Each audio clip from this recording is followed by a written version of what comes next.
Do you want us all to stay mute until we're called upon? We are live.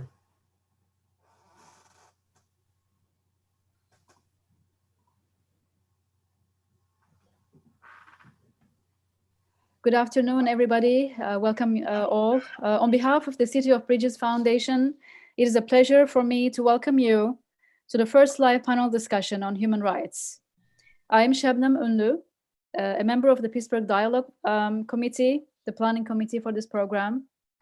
We are living through unprecedented times where human rights are blatantly violated in our society, and more so in several countries all over the globe. Today, we will discuss the work of human rights activist Enes Kanter, Chief Scott Schubert, Barbara Johnson, and Josiah Gilliam.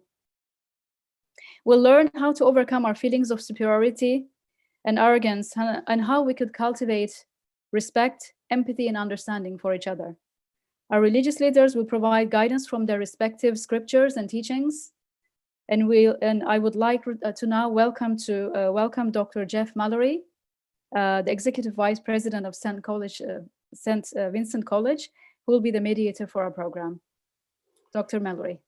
Şebnem, thank you. Good evening, everyone, and thank you all for tuning in. This is a very grand occasion for many of us. It's great that we note that people worldwide are viewing us today for this wonderful presentation and dialogue that will follow. As Şebnem has said, today's goals frame around teachings. We're going to talk about, of course, scripture that our religious leaders will touch upon. We'll also hear from some esteemed leaders in the community service sector as well. And ultimately, we're going to frame our thoughts around how to protect human rights as we move forward in life. The overview and flow of the program I would like to now discuss, and the program structure will be as follows. We'll do a panel introduction. Each member will have the ability to be introduced by me. They will then have 8 to 10 minutes each to discuss what they would like to talk about. Once they are all done with this portion of the program, we will immediately head into a question and answer session, at which point, from this point forward, we do welcome any questions that you will have as an audience member.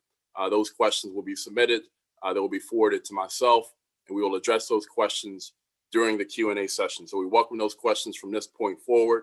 And I also want to discuss the speaker order so you all as an audience can follow along. First will be Enes Kanter. We'll have a presentation from him. Rabbi Symons will follow. Barbara Johnson will follow then. After that will be Father James Podlesny. Josiah Gilliam will follow after that. And the last two are Imam Abdul, Hakeem, Dickinson. And last but certainly not least is Police Chief Scott Schubert from the City of Borough, Pittsburgh Police. That will be the flow of our presentation. So Şebnem, can I turn it back over to you to start?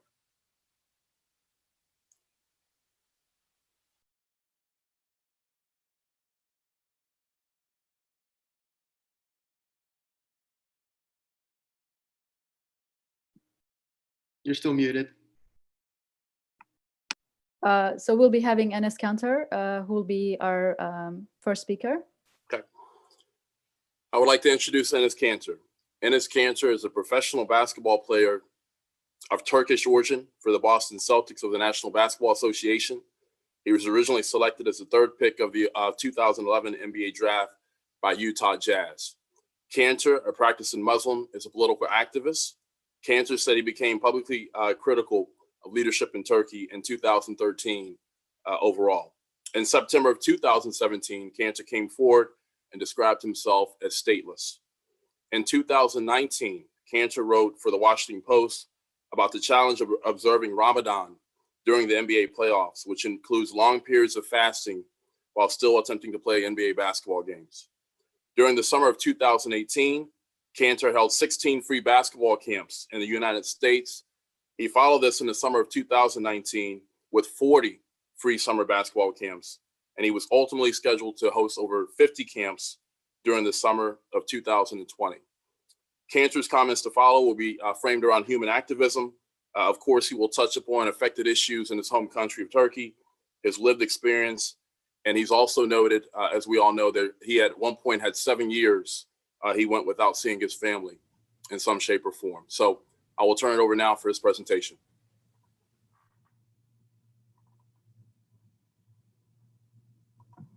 Hello, everybody. This is Enes from Boston Celtics. I play basketball and NBA for the Boston Celtics. And, I would like to tell you guys a little bit about myself.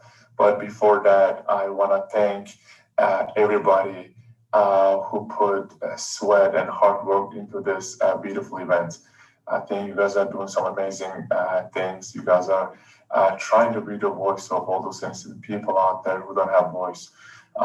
So that's why me personally and people throughout the whole world really appreciate you guys. And this definitely means a lot to us and so many innocent people out there in the Turkish jails and all over the world. I would like to start myself in introducing, my name is Enes Kanter, and, I've been playing basketball since I was 13 years old. It's actually going to my 10th year in the league next year. And, I've been with Boston Celtics. It's my first year. And, if you guys, just Google my name, the first thing will pop out is basketball. But, I tell everybody I'm more than just an athlete. I'm more than a basketball player. Because before athletes, we are human and we are people. So that's why, I'm trying to use this platform to talk about some of the issues that are happening in my home country, Turkey, and I would like to share with you guys. You guys probably heard what's happening with me and my country, Turkey. It all started back in 2013. There was a corruption scandal happening in Turkey. And President Erdogan, his family, and some of the congressmen close to Erdogan was involved in it. And that's when it started, the Erdogan started to put journalists in jails and started to, shut down media outlets who would talk about this issue. I remember that was the first time I put a tweet out there and said, this is literally wrong. And just because of the platform that given me, because of the NBA, even viral here in America and Turkey. And I saw the power of one tweet. And after that moment, I started to talk about these issues more and more. I actually started to educate myself more. I started to pay attention to what's happening in my home country, Turkey. So I was trying to be more than just an athlete. After that, remember it was 4 years later, it was around 2017, Turkish government revoked my passport. And, one thing that Turkish government is doing is if you're in Turkey and if you criticize the government, you will be in jail. But if you're outside of, Turkey, the government uses their power, maybe red notice system, Interpol. So that was the first time, they put my name on Interpol and, they revoked my passport. And obviously these conversations are affected me and also my family. I remember my dad was a genetic professor. He got fired from his job. My sister went to, medical school for 6 years. Now she cannot find a job because of all this, kind of conversations. Probably the saddest one is my brother. He was playing basketball in Turkey. Actually, his dream was to become an NBA player one day, but he literally got kicked out in every team because he carried the same last name with me. My family members were keep getting affected. At one point, they had to put a statement out there and saying, we are disappointed in us. And I remember going to a practice that day. I think I could say that, it was definitely one of the toughest days in my life. I remember going to a practice and seeing my, teammate's face. It was definitely very harsh for me.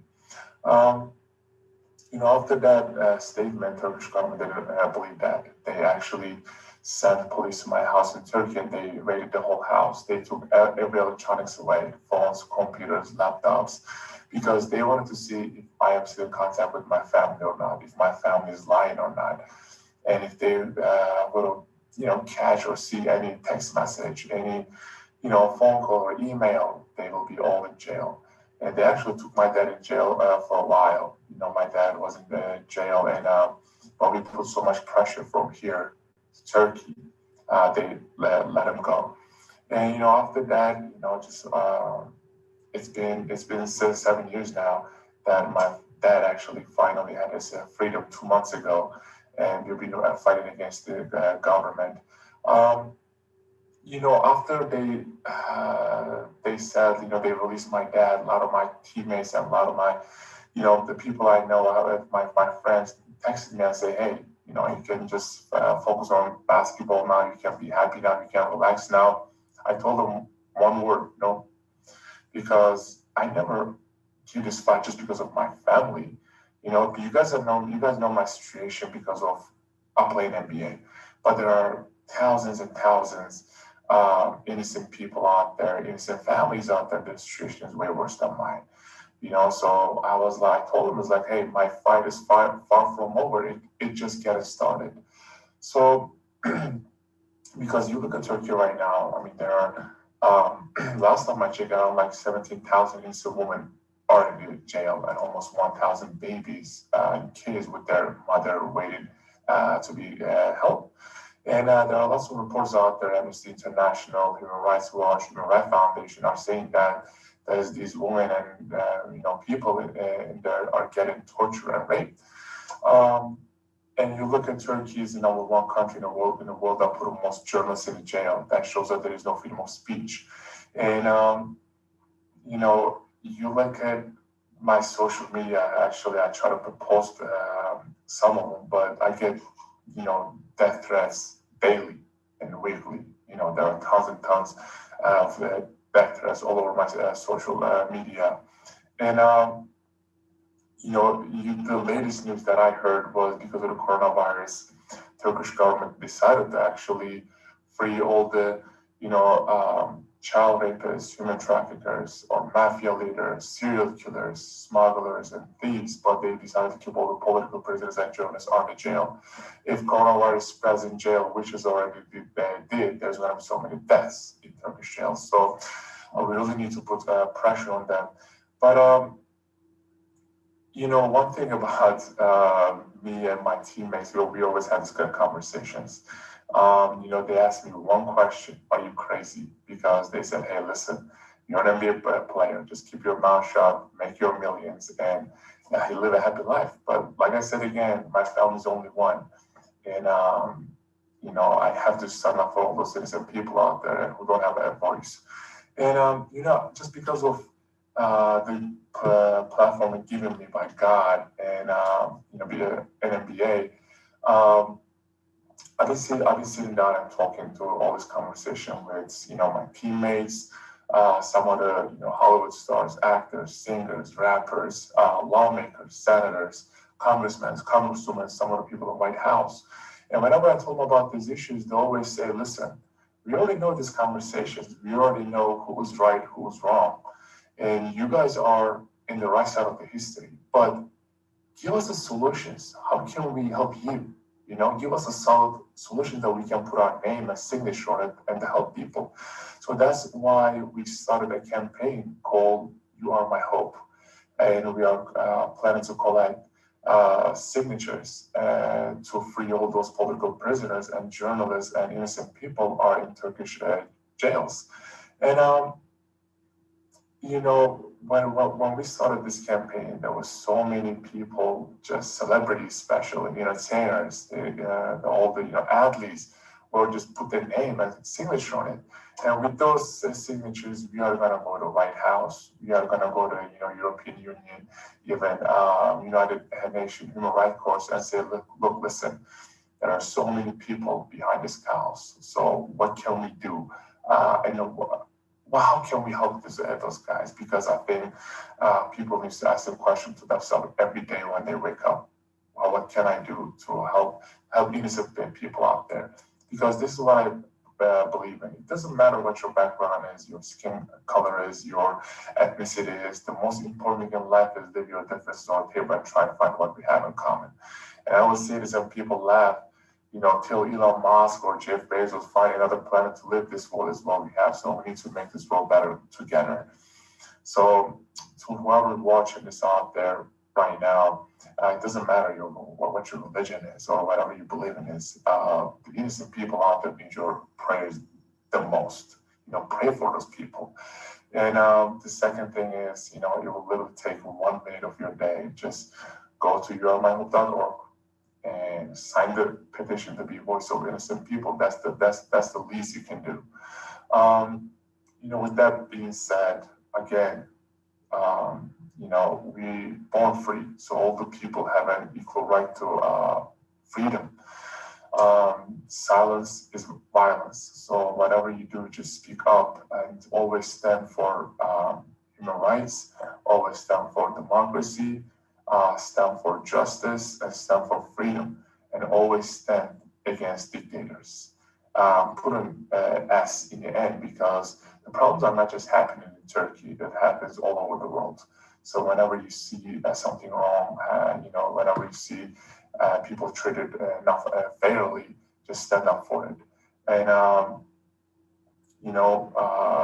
we are fighting so our kids and our grandkids won't have the same problems we are having right now, and they will be treated equally. That was what Dr. King was preaching and fighting for. So I think with education and our world's going to have a better and brighter future. But like I said again, we need to stand up for what's right, even if it means sacrificing everything. So with that being said, I would like to appreciate everybody who put sweat and hard work into this beautiful event. When it's all pandemic ends, I hope to see you and all your families, all your loved ones at the One of My game. We are actually in the Eastern Conference Finals right now. We are about to play against the Miami Heat. So please pray for us. I hope you guys are a Celtics fan. Thank you guys again. I really appreciate it. And hope to see you guys. So peace.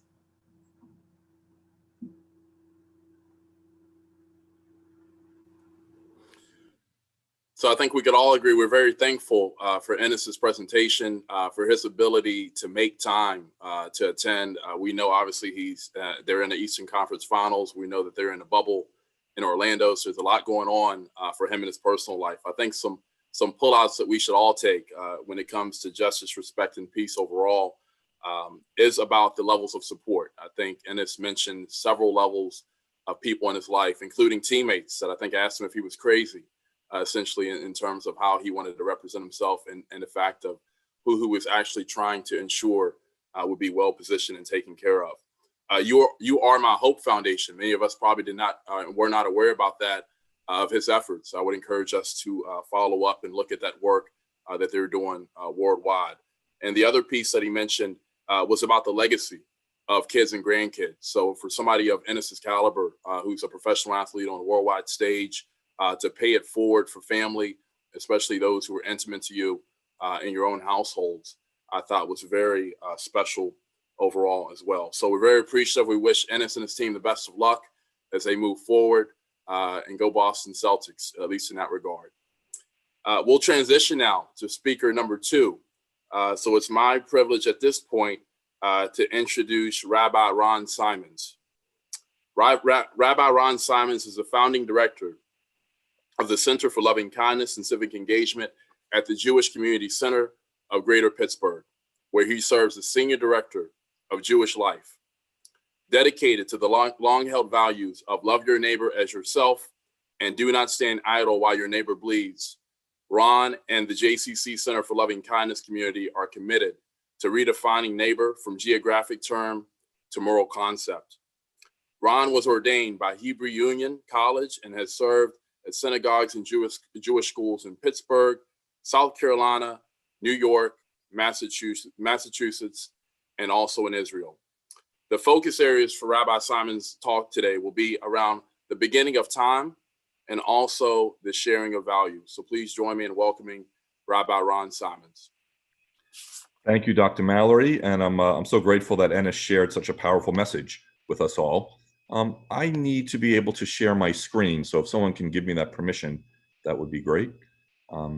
As Dr. Mallory indicated, I did live in Massachusetts for a bit, so I am a Celtics fan as well. So I hope that all goes well.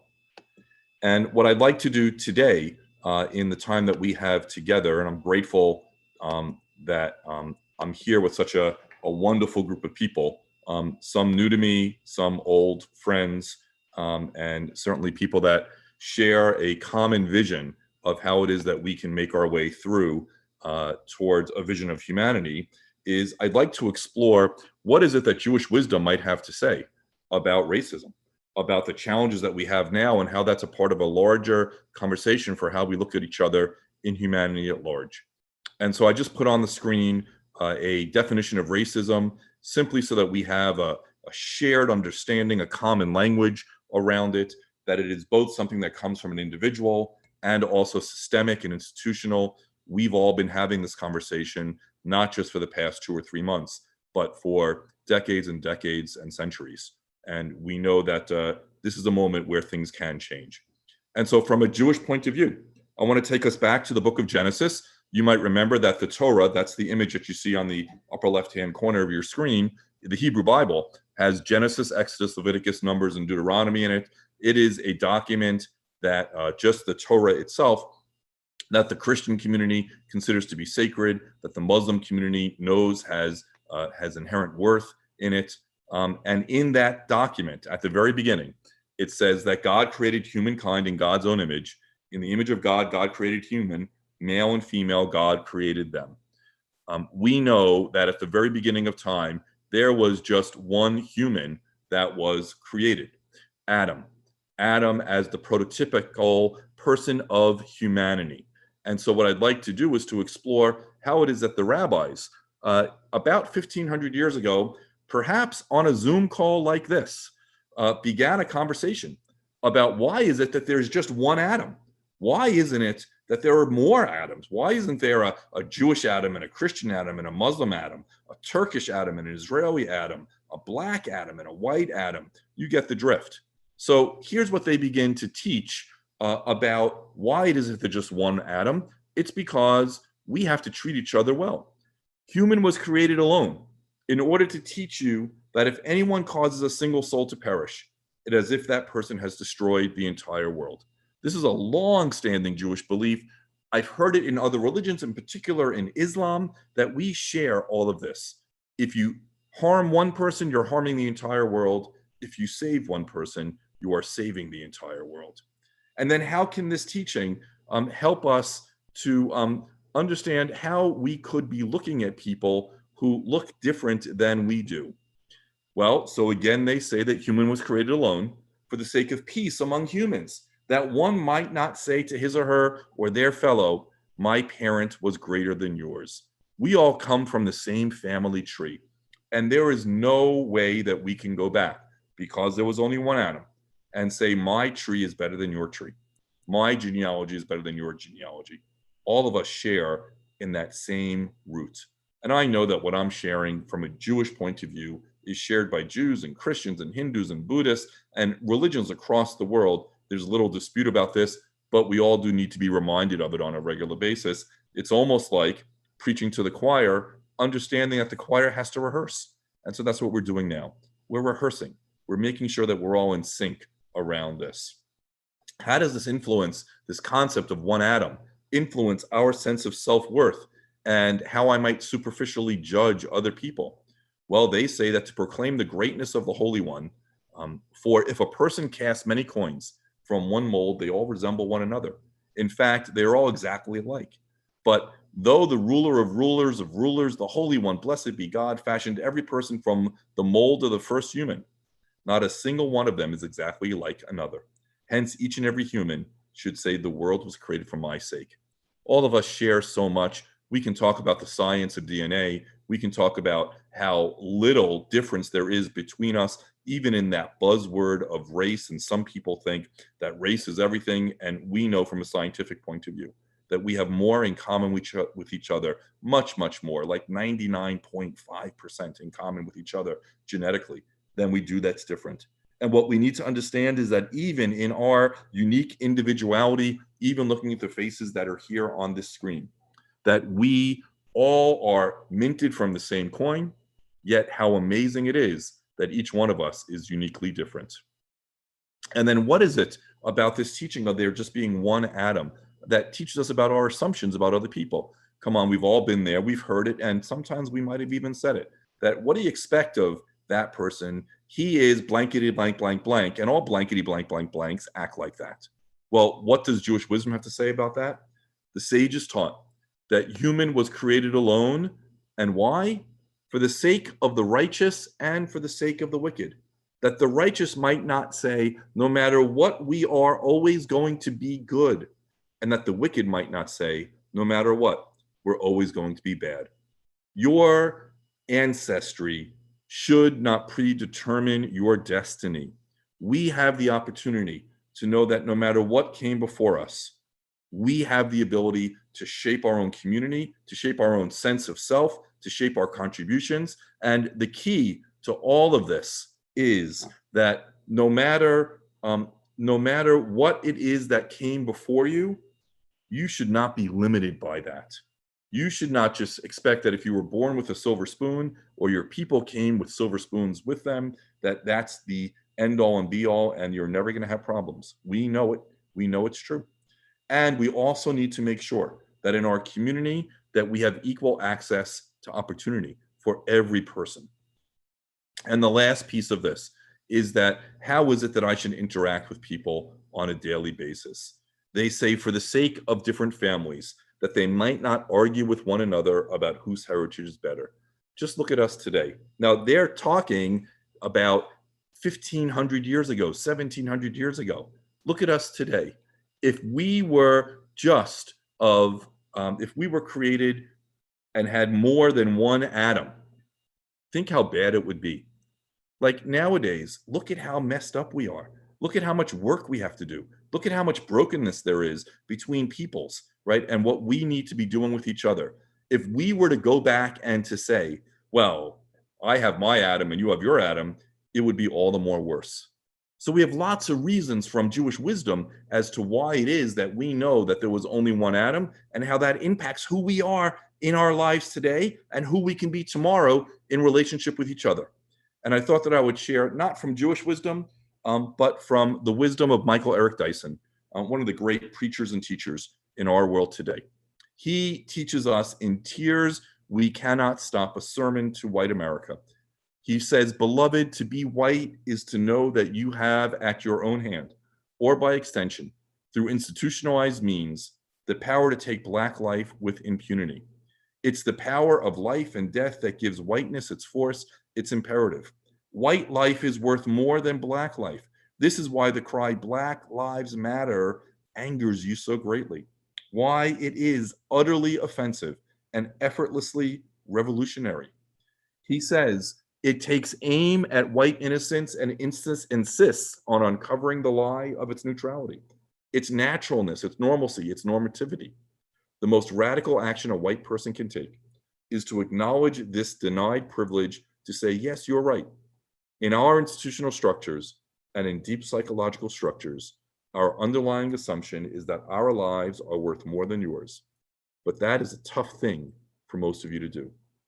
I take that rebuke to heart, and I know that by living out the values that I've described just very briefly here, from the Torah through the rabbis and throughout Jewish wisdom, and I know Christian wisdom and Muslim wisdom and so many other types of wisdom, I know that we can make a difference in all of this.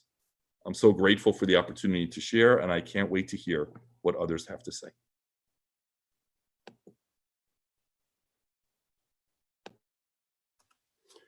Rabbi Symons, we greatly appreciate you, your perspective, and obviously the wisdom that you have given us. You're a tremendous leader, noted by many in the Pittsburgh region. I think some pullouts here that you mentioned, the commonalities that we all possess that are inherent with each one of us. And of course, you mentioned your ancestry, the ancestry of all of us, that shouldn't predetermine our course as well. And I think it's very powerful that you discussed shaping your sense of self, how you lead, of course, the community with which you're a critical part of, each one of us. And last but not least, you address brokenness when we think of the fractured society in many ways that we are a part of, that we're witnessing unfold before us. So we greatly appreciate that and how you concluded with Michael Edgar Dyson as well. So we appreciate you once again for your leadership. Once again, a note, Q&A. So if you have questions and you're sitting there as an audience member, we hope that you're engaged. We want you to bring forward any questions that you all may have. We welcome them, as mentioned earlier. Now we will transition to our next speaker, someone that many of us know in Pittsburgh, have had the pleasure of working with her on many occasions, and that is Barbara Johnson. Barbara Johnson is the vice president at YWCA Greater Pittsburgh, and in the role at the Center for Race and Gender Equity. The center is an education and advocacy space dedicated to addressing racism and to empowering women. Prior to this, she worked as a diversity and inclusion professional in the higher education community, both in student life and human resources. The focus areas for Barbara's discussion today will be around the YWCA's contribution to eliminating racism and empowering women. She will also discuss community contributions that she has seen unfolded and she's a part of. She will also discuss stats and, of course, will give us some critical solutions that perhaps we can each instill as we move forward. Barbara, the floor is yours.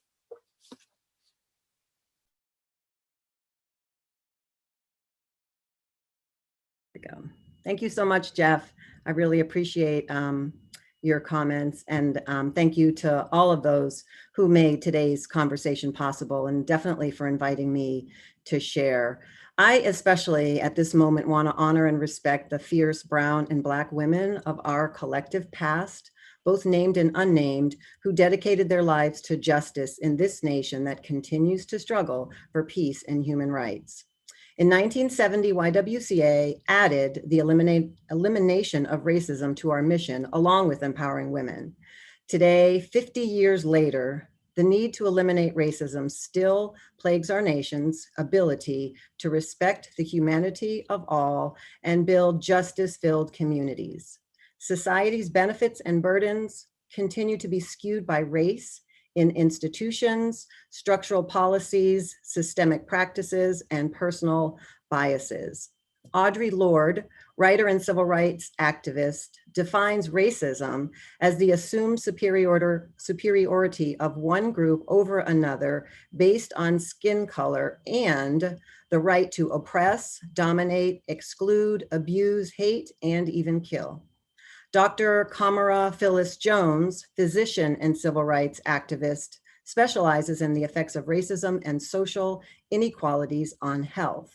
In her TED Talks and on her website, she provides a theoretic framework of racism that looks at 3 levels of racism, which she defines as individual, structural, and systemic.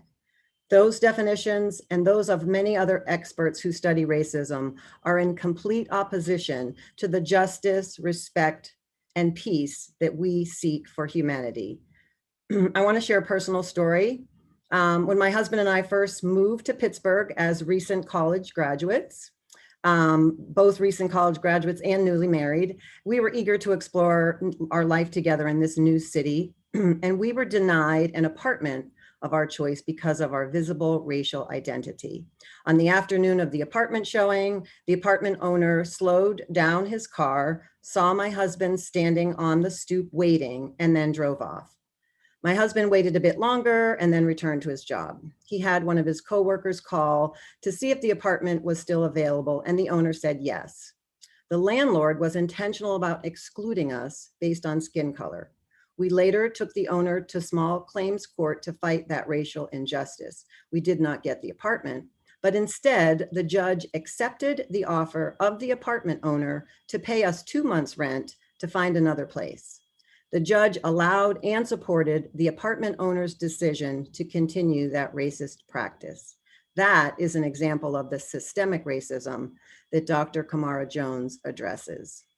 As a racial justice educator myself, I encounter many people who ask me why racism exists if formal slavery was abolished and the civil rights movement ended. I encourage them to read things like The Color of Law by Richard Rothstein, whose research documents how our US government deliberately imposed racial segregation in our cities, And another book that I suggest is The Warmth of Other Suns by Isabel Wilkerson, who shares the untold stories of Black citizens who fled the South during the Great Migration into those same cities. And then I share my very, very, very brief summary of the history of racism, which I cluster into 3 parts for our American system. The first part starts with families, human beings who were kidnapped, separated, tortured, and trafficked against their will, forced into slavery for over 250 years, ending in 1865 when the 13th Amendment was adopted into the US Constitution. The intersectional network of systems, laws, practices, and behaviors that sustained slavery for over 250 years in this country was the foundation of our nation.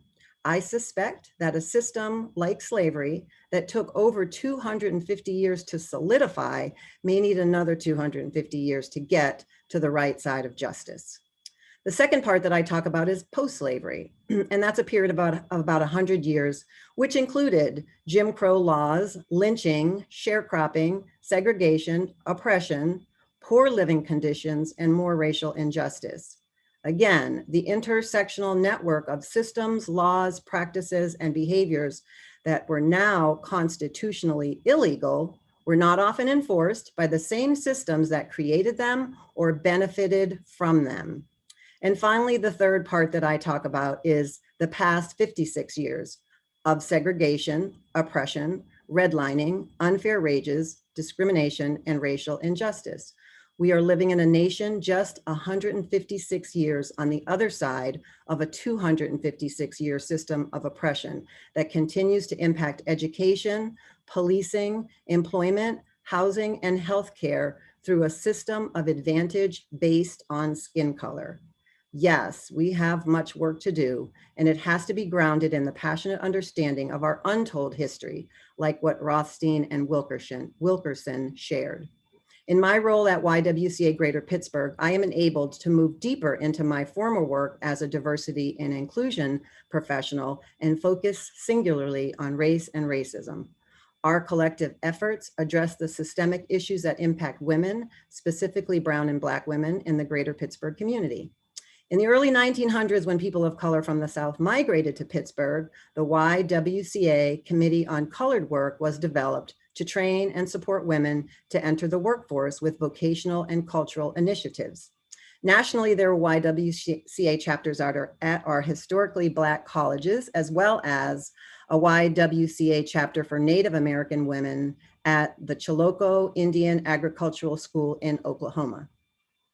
The YWCA International Institute formed to engage women immigrants from Europe, as well as provide bilingual instruction.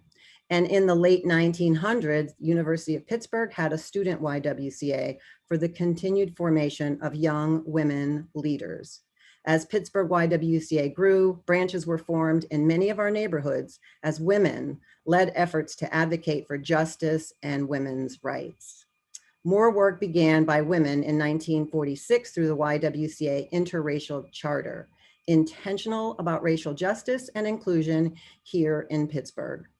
And finally, after World War II, Japanese women and their families were supported through the services of our YWCA through language learning, employment outreach, and advocacy. Social justice for gender and racial equity has no room for spectators. We all need to be actively engaged because each of us has a sphere of influence in justice work, whether direct or indirect. In YWCA local partnerships in Pittsburgh with other women and girls serving organizations, Kathy Elliott from Gwen's Girls introduced me to the work of Kimberly Crenshaw, lawyer, civil rights activist, and critical race theory scholar. Her book titled Black Girls Matter, Pushed Out, Over-Policed, and Underprotected highlights the issues of race and body image that negatively impact young women and girls in our grade schools and our high schools. Brown girls, Black girls, and girls of color are intentionally targeted to be pushed out of education systems and pushed into the justice system. The young women and girls in Pittsburgh who are targeted by that system are counting on us to pay attention, act and be agitators of positive change. And I also recommend a very cute 2005 short film by a young girl, Kiri Davis, who completed a documentary that highlights the standards of beauty imposed on today's Black girls and their self-image. At age 17, Kiri sheds light on how little has changed with Black children today when she reconducted the historic doll test used in the Brown versus Board of Education case. Her 7-minute documentary titled "A Girl Like Me" clearly demonstrates the experiences of her peers with bullying based on body image, hostility toward natural hairstyles, and disregard for what is happening to them because of their gender and race. We have to intentionally seek out the reality of girls' lives, expose the truth, and advocate for the change that is needed. All girls, no matter the color of their skin, must have the human right to access excellence in education, meaningful work beyond that, and equitable wealth. And that brings me to the last piece that I wanted to talk about, and that's the 2019 Pittsburgh Gender Equity Report. While this data was not new to many in the Pittsburgh community, the details in the report highlight the issues again with a different lens and to a broader audience. The report found serious disparities for all women, and especially for Black women and girls in Pittsburgh. The report examines 50 outcomes related to health, income, employment, and education, comparing Pittsburgh livability to 89 other cities. The findings include that Pittsburgh Black maternal mortality rate is higher than 97% of other cities. Pittsburgh Black women are less likely to be employed, and Pittsburgh Black women are more likely to live in poverty than Black women in 85% of cities. Again, this report shows that the intersectional network of systems, laws, practices, and behaviors that are constitutionally illegal, still often not enforced, continue to be supported and sustained, negatively impacting humanity based on skin color. 53 years ago, in Dr. Martin Luther King's 1967 address to the Southern Christian Leadership Conference titled, "Where Do We Go From Here?" he concluded, quote, "We must massively assert our dignity and worth. We must stand up to a system that still oppresses us and develop an unassailable and majestic sense of values. America must be born again." End of quote. Justice cannot happen if systems are unjust. Human rights cannot be realized unless all humans have the same rights. And each of us has the capacity to speak or act towards systemic change. Political activist Angela Davis reminds us, quote, "In a racist society, it is not enough to be non-racist. We must be anti-racist." Thank you. Barbara, first and foremost, thank you for your tremendous leadership. Thank you for the insights into your personal experiences with systemic racism, dating back to you and your husband's rivalry here in Pittsburgh. Obviously, we've noted the great work you're doing at YWCA. I think we've learned quite a bit from the work with HBCUs and indigenous populations in Oklahoma, the International Institute, which you referenced as well. And then in the solution space, we thank you for forwarding The Color of Law, the work by Isabella Wilkerson as well, and also hitting close to home here in Pittsburgh, the Gender and Equity Report. We would encourage each and everyone who's in the audience to look that up and, of course, dig into the comparable aspects of Pittsburgh being the most livable city with 90 different or close to 90 different cities. So once again, Barbara, thank you for your leadership and thank you for your participation. Next now, we will transition to Father James Podlesny, O.S.B. Father James Podlesny is a Benedictine monk of St. Vincent Arch Abbey in Latrobe, Pennsylvania, a Catholic priest of the Diocese of Greensburg, Pennsylvania, pastor of St. Cecilia Church in Whitney, pastor of Sacred Heart Church in Youngstown, and the ecumenical officer for the Diocese of Greensburg. Father Jem holds degrees from Penn State University, St. Vincent Seminary, and the Catholic University of America. For 15 years, he taught moral theology at St. Vincent Seminary and religious studies at St. Vincent College as the rank of associate professor. Father Jim is a widely acclaimed presenter, presenting on topics such as poverty, medical ethics, the environment, misunderstood scriptures, and civil rights. The focus areas of Father James' talk today will revolve around Christian scriptures, multicultural world perspective, and also the context of oppression. Father James.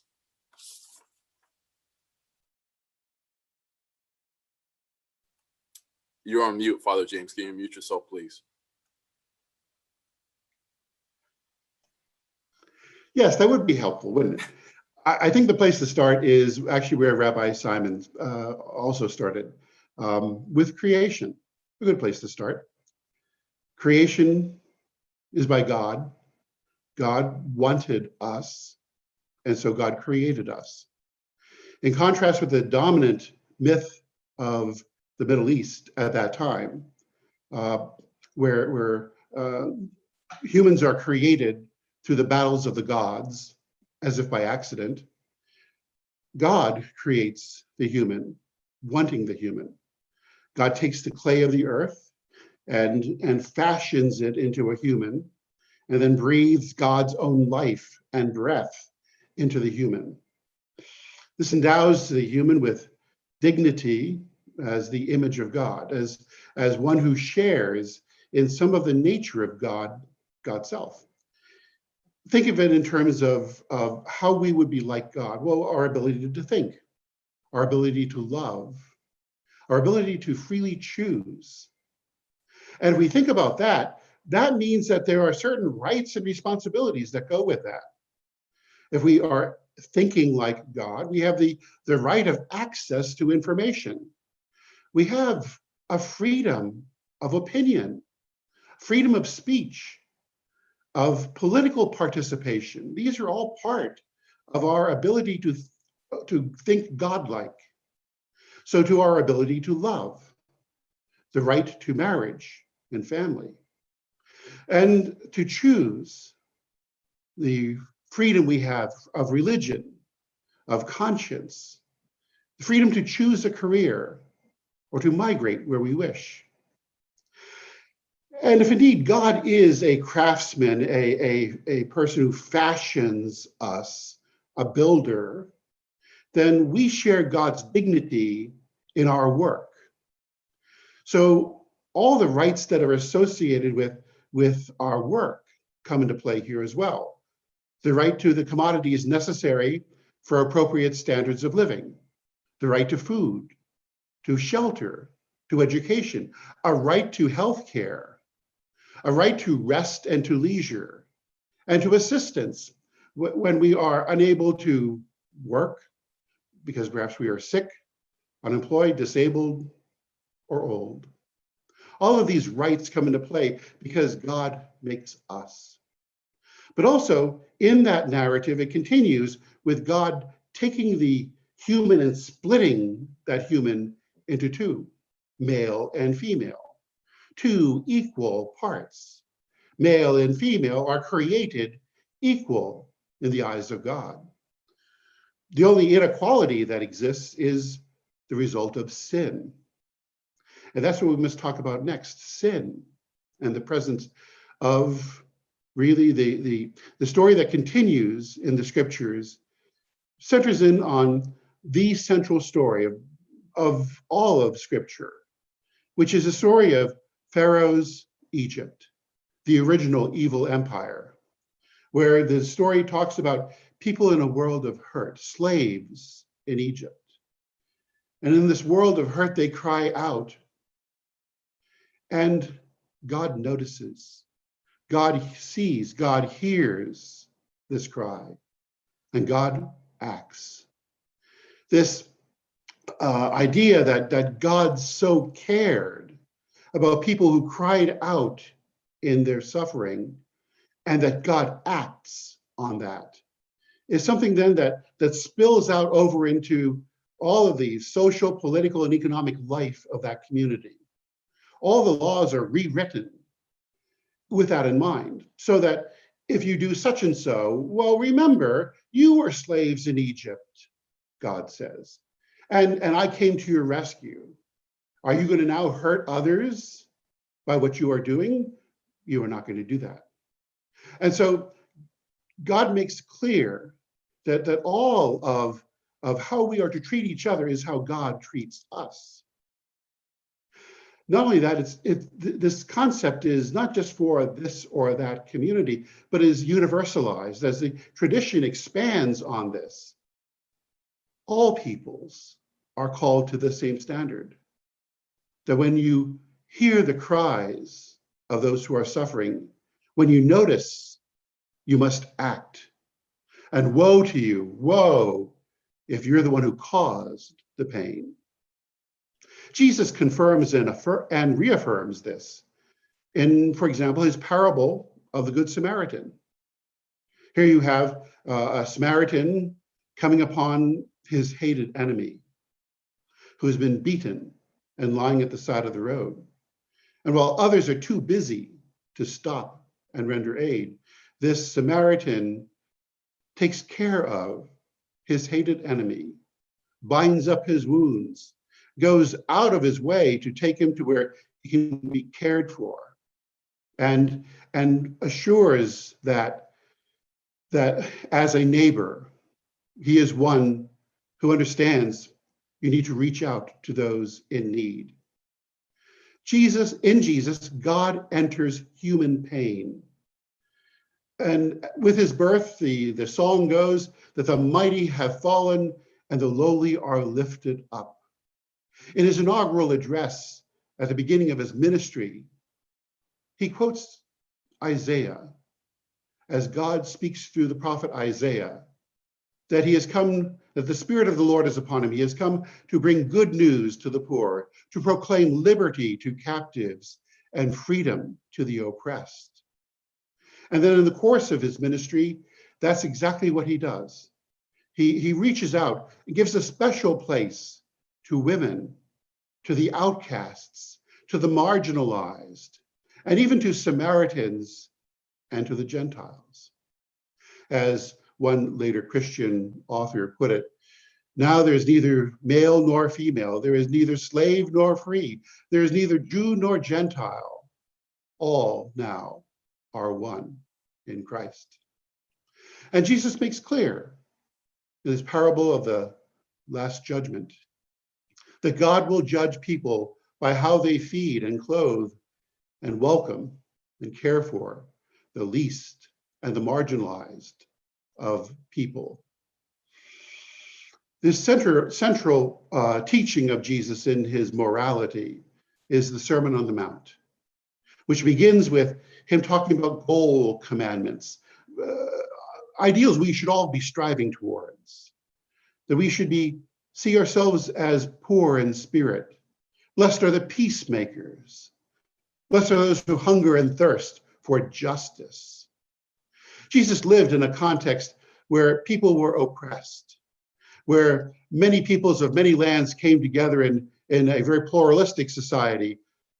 But it must be recognized that on every street corner in Jerusalem, there are Roman soldiers occupying the land. How does one deal with them? Jesus gives us insights as to how he thought of that. Just one example, his idea to turn the other cheek. Often this is misunderstood by people. To turn the other cheek, when someone hits you on the right cheek, you turn to him the other, means someone has hit you with the back of their right hand. They are denying you dignity. They are saying you are nothing, you are a dog, you're not a human. Jesus does not say to turn the other cheek in the sense of just pacifism. He says instead, when somebody hits you on the right cheek, turn to him the other. He says, get up and stand face to face with that person and turn to him the other cheek. And so you are asserting your dignity in the face of oppression, first of all. And secondly, you are putting that person in a bind. In that world at that time, you could not reference the left hand. this person cannot hit with the left hand because he would be considered a terrible person. The alternative is what? To hit him with the open hand when you turn the other cheek. But then you'd be what? Slapping like a girl. You would be made fun of. When you stand up and support your dignity, you can throw the other person in confusion. You can confound them by having them not know how to respond to your affirmation of dignity. In conclusion, I think that for all of us, we have many things we can learn from the teaching of Jesus, that we need to look at what he has to say and to see how this can guide us in our discourses of our present day. Thank you very much. Father James, thank you very much for your strong comments, of course, around asserting dignity in the face of oppression. Of course, you've talked about the rights that we should all have as human beings on this earth and the same standard for all people. We're especially grateful for your leadership here in the St. Vincent College community as well. As a reminder, we have 3 panelists left, and we will now transition to the next. Of course, thank you for the questions that we've had coming in from you all as an audience. So next, it's a pleasure for me personally to introduce you to Josiah Gilliam. Josiah is the My Brother's Keeper coordinator for the city of Pittsburgh. MBK focuses on policy and programs that enhance opportunity and outcomes for Black men and boys in areas such as literacy, mentoring, workforce development, and also violence prevention. Previously, Josiah served as a program manager for the My Brother's Keeper initiative through his role at the Homewood Children's Village. Josiah's comments will be framed around MBK, of course, connecting pieces at large, the need for attentive leadership, the advantages in Pittsburgh, and certainly last but not least, is going to be framed in empathy and compassion. Josiah. Thank you so much, Dr. Mallory. Hello, everybody, and happy Sunday. It's an honor, indeed a privilege to be with you. I could hardly be better framed for my small contribution to this conversation than by those that have already spoken, and certainly those that are going to come after. So I want to acknowledge my fellow panelists, including Mr. Kanter. Extraordinary for him to take the time to contribute to this conversation. Certainly he has an international impact that's certainly been observed and appreciated, but for him to take some moments to speak to his own life, with us, I want to express gratitude there. I won't speak much about mentorship today, but if folks want to look at the partnership between My Brother's Keeper and the NBA nationally, you'll see some really great efforts recognizing the importance of good modeling and the incorporation or the engagement in a really good conversation that the NBA and MBK have been working about with the players to inspire the youth, which I think is some much needed good vibes, quite frankly, in the midst of so much turmoil. Dr. Mallory served me up well. I'm here to speak a little bit about My Brother's Keeper, the story here locally and in the region, and to talk a little bit about how city government and the mayor's office has thought about this work. So what I'm going to do is speak to some of the realities on that team, zoom out to give you some broader context and try to land us on some good news, because, as has been so well articulated already, the work of My Brother's Keeper happens in the midst of a lot of turbulence and a lot of turmoil, and not just this present moment, but the history that it's taking place in the United States and here locally. And so there's plenty to look at that it makes sense to be alarmed about, that it makes sense to pay very close attention to and to try to improve, if at all possible, with a real sense of urgency. And yet, what I have found is that as time has gone on, I have been ever more encouraged because there is a tremendous work happening at different levels. So with your permission, I'll try to bring you some of that. I will try to share my screen here. There we go. Just to talk a little bit about My Brother's Keeper as it is locally. First, I'd like to say that I bear greetings from the office of Mayor Bill Peduto. The whole reason I'm on the team is because of the vision that the mayor had, as I'll get into in a little bit.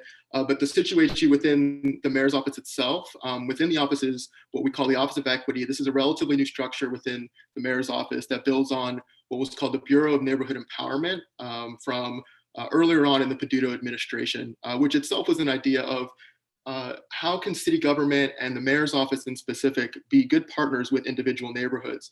Dr. Mallory mentioned earlier, the city of Pittsburgh is made up of 90 neighborhoods. So what is happening, and are there ways to be helpful from that level of government, but really focus around this idea of equity.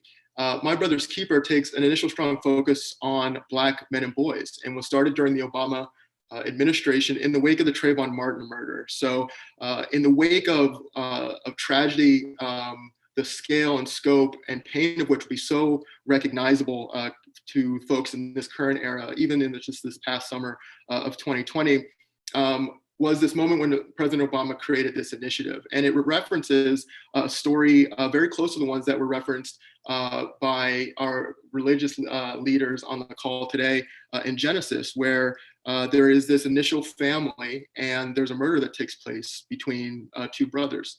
And in the confrontation around that murder, there's this question, am I my brother's keeper? And the purpose of the initiative is to say by President Obama, but then by those of us that are a part of this work, that yes, we are indeed our brother's keeper, and we're going to do everything in our power to, as Mr. or Dr. Mallory said, see to it that Black men and boys in particular are well positioned and taken care of to the extent that they haven't been acknowledging and redressing that. But then also on an individual level, creating an environment where people can be inspired to affirm, to understand, and to walk in that dignity and that self-worth that's been mentioned other places. So here's how it worked. There was a challenge that went out from the national level. This isn't a federal program or some kind of arduous bureaucratic nightmare. The Obama administration crafted a framework of 6 goal areas that really encompass the entire life cycle of the Black man and boy, and talks about the environment that these lives are taking place in, and just said, if you're willing, come along this journey with us. And this went out to cities, counties, tribal communities, neighborhoods, and just general neighborhoods or communities to say, yes, we're part of this initiative. Here locally, both Mayor Peduto and County Executive Fitzgerald, Allegheny County Executive Fitzgerald said, we are in. This is going to be a joint initiative. And what they did was they did a round of stakeholder engagement, called leaders that were active in different sectors and said, let's take these 6 goal areas and see what's happening within them and articulate goals that we can measure progress against, and then talk about some of the network weaving that would help these goals get accomplished faster. I won't go into all the history of the initiative. What I will tell you that it's one of cross-sector collective impact. I myself, for example, first started working on the initiative when I was in the nonprofit sector, just as a part-time additional project at the role in the community-based organization I was working for, called the Homewood Children's Village. So it's been about people bringing their piece, bringing what they had to the table, and just believing that it was the right thing to do. And then Mayor Peduto really had a vision of quarterbacking this work from within the mayor's office to kind of seed it within what he envisioned to be the Office of Equity, but within city government. So my role is a blend of the mayor's office in city parks, because the city has programming that takes place in rec centers and parks and in senior healthy active living centers. And the idea is, are there equity considerations for this programming? Are there ways to do better community engagement? Are there ways to come alongside nonprofit or business partners in the community and really add value to the conversation and to the outcomes and to the love and support that you're pouring into, say, young people through rec center programming? And so what happened was that was then aligned with other initiatives that are already taking place, because the reality of intersectionality that Barbara mentioned through the extraordinary legacy of Black scholarship is the one that we start with. We realize that there are a lot of Venn diagrams at play. So on the screen, you see just a couple of examples of the initiatives within the office that serve different parts of our community. But as you imagine, we work very closely together because of the tremendous overlap.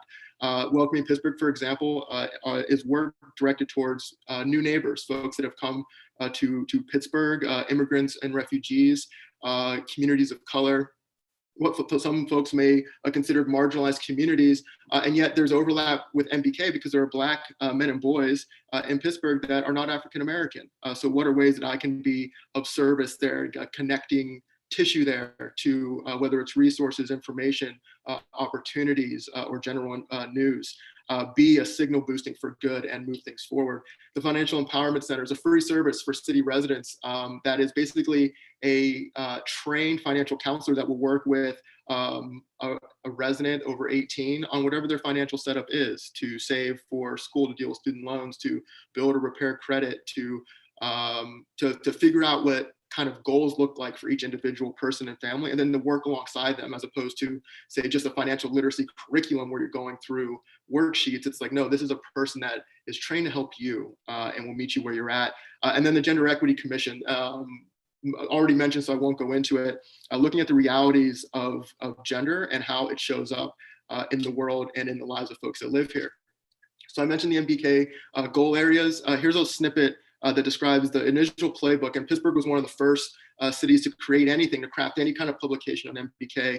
So we sent this to the White House. I say we, I wasn't involved at the time, but Pittsburgh, my brother's keeper, sent this, the original playbook, to the White House when we completed it. But you see the 6 goal areas here and see how comprehensive it is, and the thought and attention that's taken to each and every stage along the way. And as it relates to Pittsburgh, dozens of individual objectives within these 6 goal areas, because a lot of this work, kind of a similar idea to what Barbara mentioned about the gender equity report, is not new. There's been a lot of people focused, studying, active, working hard in a lot of these impact areas already. And so acknowledging that really allows for the creation of something special. I did want to touch on the gender equity report, because I always want to be pointing to where folks can do a deeper dive and to really understand the rigor that went in to this particular report, building, as Barbara mentioned, on a wealth of previous and ongoing research, scholarship, thought, and quite frankly, conversation around all of these realities, but an interesting cross-sector partnership between the city of Pittsburgh and the University of Pittsburgh that drew on empirical data. And I am not as learned as Barbara is in this space, but that was differentiating for me, seeing the empirical data that it drew from, and as well the introduction of a tool that explores the realities through different realms, illuminating for me, someone that has heard about some of these ideas before, but had never really had the chance to go through it. And just to point to some of the very stark realities here, I won't go into detail on all of them, but looking at, say, for MBK, initial focus on Black men and boys, looking at the family unit, looking at the environment where these lives are taking place in, recognizing the reality of intersectionality, and then also studying and acknowledging the reality for Black women and girls, and then out from there as well, realizing that there's a long way to go, that there have been consistent barriers, that there have been opportunity to achievement gaps, things like the digital divide, and these things inhibit the kind of growth that we would like to see. I do a lot of work, and you'll hear from Chief Schubert later, in the violence prevention and intervention space, and there's been a lot of really good activity and progress there. We would say at goal 6 of MBK. And yet the idea isn't that we focus on violence just because there are numbers there that we can change. We focus on violence prevention and intervention because we want to build peace, because we want the environment that lives are happening in to improve over time. I was talking with a common friend, a mutual friend of a lot of us on the call, Wasi Muhammad, recently. And a while ago, he was telling me this idea that he got from his faith. And he said, Josiah, in Islam, we don't focus on the seed so much as the soil. And what we want to be is about the soil business. If we see outcomes that are negative or that are violent or that are hurtful, we don't say it was a problem of the seed. I think this gets back to this idea that we are all come from the same source. We are all inherently connected and have so much in common. What we would like to see in Pittsburgh and through the work of MBK is that the environment improves over time. Now, the reason I pull up the gender equity report is not to bum us out with more unfortunate reality, but to mention the reality of the young people that I kind of alluded to when I mentioned mentorship. And I'm involved in a number of mentoring organizations. We have a number of folks active in that space and people that have done really, really quality work for decades and decades here. For me, I think about the realities of this report. And for MBK, it's this balancing act of saying, okay, here's where we're at. We have said, yes, I am my brother's keeper. So then how is my brother doing, so to speak? How are folks living and surviving, or ideally thriving? You start to look at the realities, and there's so much not only to learn and understand, but to be alarmed by. And then there's this moment of you don't want to run away from the reality, but then what am I supposed to say to my mentees about this thing, to mentees in 7th or 8th or 9th grade? And what I realized is that I don't see the gender equity report as prophecy over their lives. I see it as rigorous and an excellent assessment of current reality. But the work of MBK and the work of so many leaders across sectors and of ancestors in lives past is to say that these realities can be changed. These realities are changing, and during our time, they will be changed. And that inherently isn't just optimistic, it starts to get practical, because the more into the details you can get about the realities of how systems impact the lives of people, the more options you have at your disposal on how you might deal with it. So where do we go from here? These are great snapshots, but how does the work look? And how does the work look when during COVID-19, you can't get kids together in a way that's safe, and yet you want to make sure that they're having meaningful and enriching experiences so that they're growing and thriving during this time. Well, I have more questions about that than I have answers, my friends, but a couple things I think are worth pointing to in terms of how we've approached it. The first has been a partnership with the Government Alliance on Racial Equity, or GARE. This is a partnership that's been very illuminating for city government in Pittsburgh here, because it's working with each individual department to understand what the concept of equity means within their scope of work. And then if there's ways to address, say, decision-making where there could be an additional focus on equity, say, more representation in contracts or procurements or hiring decisions, then each department works through and crafts a toolkit that helps them systematize that thought. But then we also take time to learn the history of how city government has behaved and functioned in the past, and then looking at what current projects are to see how we can do better. So for example, even though MBK is in the mayor's office, I've been working a lot with the Department of City Planning recently, and the community of Oakland, where UPMC, University of Pittsburgh, Carnegie Mellon, and the Carnegie Museum of Art, and the Mary Shenley Fountain, and all these wonderful things are one of the most diverse, one of the most dynamic neighborhoods of all 90, is going through a comprehensive neighborhood planning process. And I've been working with that team to do community engagement, to talk with leaders and community organization leads and just residents about it, and to invite them into it. We've got some great digital tools that lets people give direct feedback. We have meetings that they can attend. We have action teams that they can get involved with that like match their passions or their expertise. We have all these little components that are quite frankly outside of the realms of my expertise, but are ways that can engage with residents in what the neighborhood can look like moving forward. And so being able to understand that meeting people where they're at is equity in practice, lets us take what can often be esoteric and make it real. And then finally, we started doing this equity series, which is very much like this. We use Zoom and Facebook Live, and we just convene team members in different departments and in different scopes of work, and talk about what life is like in this COVID-19 era, and talk about what reality is like here in the city of Pittsburgh. And there's such value in the authentic documentation, in the being very real and raw about here's what we know, here's what we don't know. Plot twist, there's a whole lot we don't know because so much is changing so very quickly. But we have an opportunity here to make change and to improve things in real time. So we're just going to talk about what that looks like. And it's been great because it lets people learn about these people that work in other parts of city government in the city where they may not have had the chance before. So why this picture again? Was it just a lazy mistake by a millennial making a PowerPoint perhaps? But I think there's a reason for it. And it gets back to this idea of the encouragement that I find in the work and the idea of the context of this work is happening in. We have a lot going for us here in the city of Pittsburgh. And I think that's demonstrated by the panelists. But when I think about the work of My Brother's Keeper, I think about a couple of circles in a Venn diagram, and that's how I'll conclude my remarks today.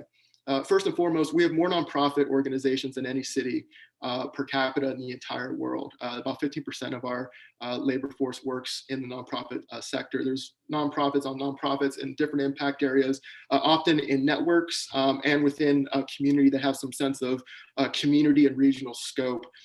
We have a top 5 foundation community that supports and connects and invests in that space. Number 1 in per capita giving. We have organizations that spend millions and millions of dollars every single year innovating and supporting work that's happening here. We have dozens of regional universities, some of the finest in the world, and we graduate graduate something like 40,000 seniors every single year. And we have a relatively active, relatively local, relatively active and connected city and regional government.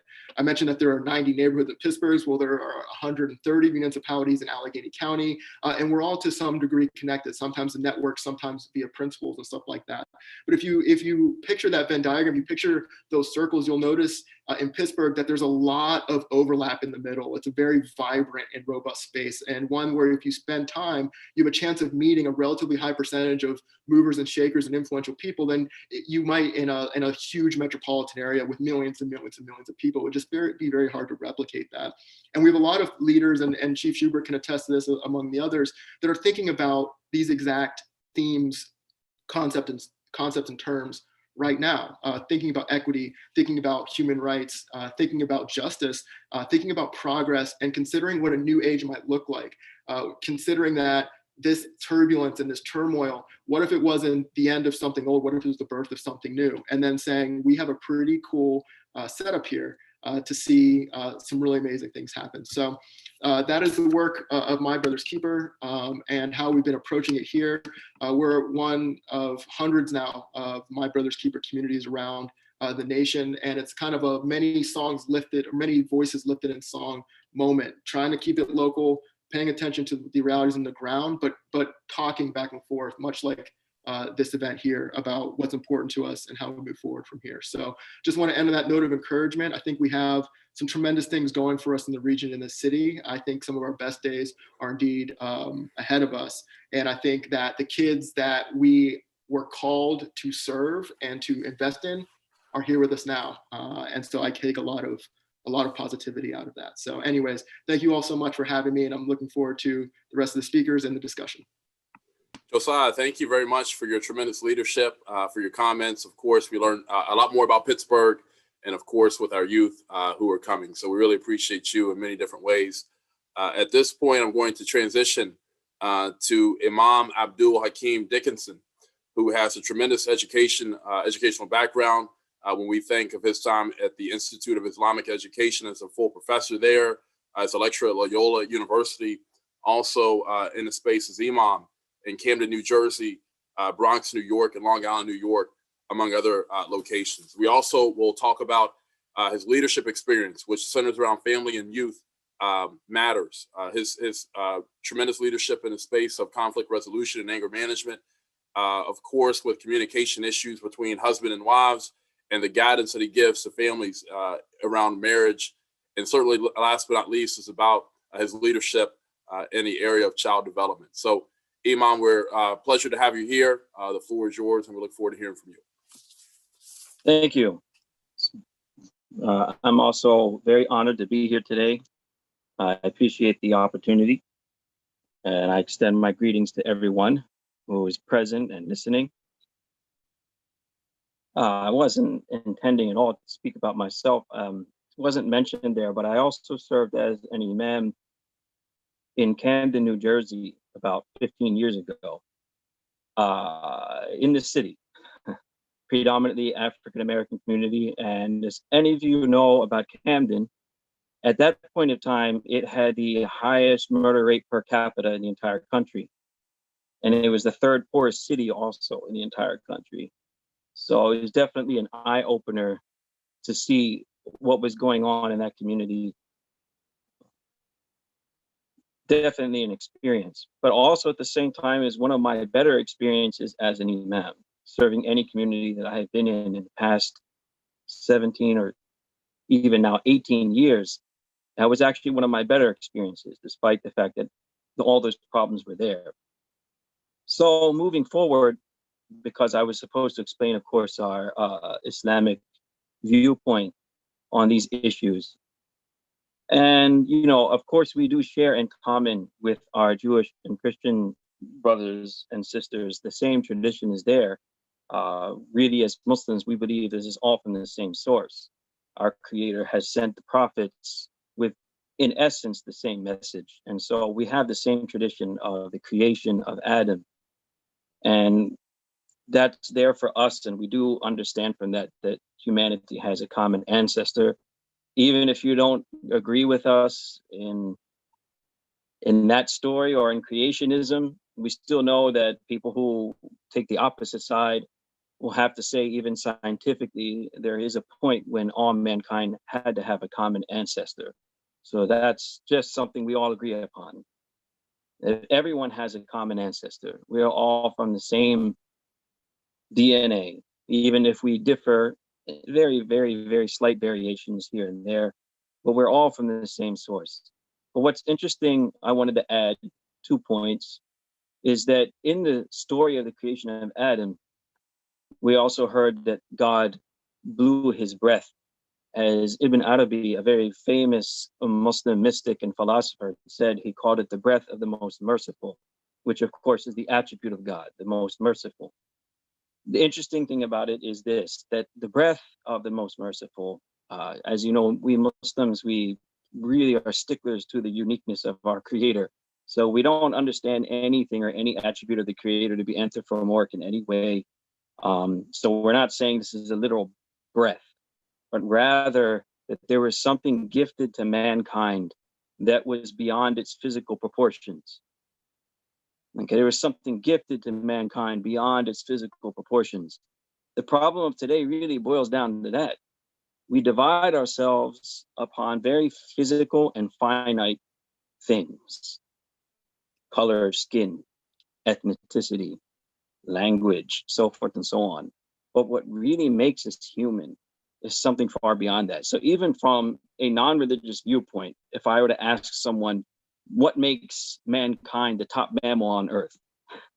Right? They would have to say that it's our mind, it's our intellect. And have they defined the mind as that thing which gives us consciousness. But look at it for a second. Is the mind and intellect something physical, really? If I asked you to take the mind or the intellect and weigh it, give me its weight, give me its dimensions, how big is it? Where is it even? You're stuck. See, so what I'm trying to say is that which makes us so special is far beyond these qualifications that we have of race or gender or any other physical difference. Every human being has been endowed with a superior intellect and with a soul. And that's actually where we concentrate our endeavors in every, not just in Islamic faith, but in every spiritual viewpoint or worldview. We look at people as not their physical entities, but as something internal. And because of that, we are supposed to treat people not just with equality. I'm going to get that in the end. We have to honor every person as being a part of that divine breath. That they have been given something so special that is well beyond how we can quantify them in the physical. And it is what makes them so unique and to be revered, not just treated as an equal, but revered. All right, revered. That's a much bigger word than being equal, with reverence, despite the physical differences that are there.